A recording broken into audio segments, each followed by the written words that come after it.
Everybody is clowning and hating on Josh Hokit right now. But honestly, he might be exactly what the UFC needs. I mean, think about it. You have this undefeated heavyweight, a legitimate athlete, and now he's going viral, even though he might be doing some wild stuff, saying some weird, cringy stuff at Media Day, yelling at the fighters, trolling the fighters, these weird, awkward promos. And people are sitting there like, this guy is cringe. But guys, that right there, that reaction, that is the whole point. You guys are reacting. At the end of the day, a bad reaction is still a reaction. And in this sport, getting eyes on you, getting attention on you is everything. You want the fans to care. Silence when fans don't care about you. And there's plenty of great fighters that people do not care about. That kills fighters, not the fact that they're hating on you. You could be the most skilled fighter in the world, and if nobody cares, that does not matter. And I hear a lot of people saying it's cringe. It reminds them of pro wrestling. But the truth is, more than you guys would like to admit, MMA works best. The UFC works best when it feels like pro wrestling. These fights just work better when there's storylines with characters, with emotions. It's just like pro wrestling. But the difference is there's no script and the consequences are real. And that's what makes MMA better. It has the entertainment of professional wrestling with the real consequence. And all Josh Hokit is doing is playing a professional wrestling heel. That is pretty much what he's doing. We've seen this before. We've seen Colby Covington do it with Kamaru Usman. And we've seen Chael Sonnen do it with Anderson Silva. And those fights created bigger stars. Kamaru Usman is a bigger star today because of his rivalry with Colby Covington. Because you disliked Covington so much, you wanted to see him lose. That's textbook heel 101. Same thing with Chael Sonnen.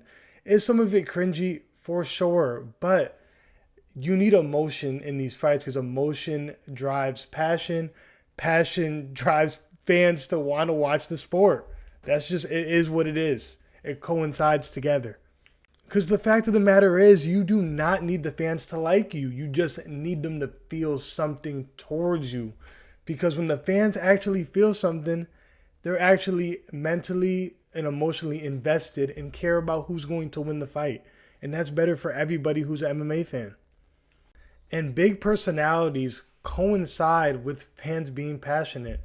A guy like Conor McGregor, he would call his shot. And it wasn't just because he was winning fights. It's because he was calling his shot. He was talking shit. He was making a show of it all. Colby Covington, like I stated before, he made you hate him so much you wanted to see him lose. Therefore, you wanted to tune in. Strickland has like my highest viewed video on my page. Why? Because he's one of the biggest personalities. He says how he feels. That drives emotion. People tune in to watch him fight, whether they want him to win or lose. And if we're really being honest here, the heavyweight division could use a guy that's going to inject some life into it. And this guy has an entertaining style. And not only that, at least he's willing to go out there and promote the fight. If you're over here complaining about Josh Hokit doing his little corny shit that he's doing, man, why are you being that way? Don't you care about the sport that you claim to love? Like, let the guy go out there, let him garner a bunch of hate, and then you could celebrate when he gets knocked out. You know what I'm saying? The heavyweight division needs something like this. It is in shambles. It's been in shambles. I'm okay with a Josh Hokit coming out there and acting like a fool. At least there's something happening. At least there's something to talk about.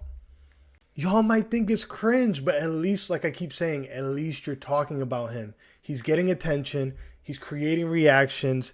And that's exactly how you break through in this sport and you become a household name. Because at the end of the day, this whole sport, it is about legacy. It is about being the best fighter, but it's about making the most money. And how do you make the most money?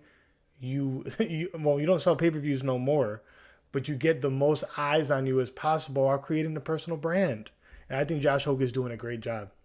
Now, don't get that twisted. You still got to win, and we'll see if Josh Hokit actually wins his fight on Saturday against Curtis Blades. Because if you lose, maybe none of this matters, but at least you still have the attention on you, right? Appreciate you guys for making it to the end of the video. Make sure you hit that like button. Make sure you hit that subscribe. We're almost at 1K. And like I said, subscribe for more UFC content. Peace.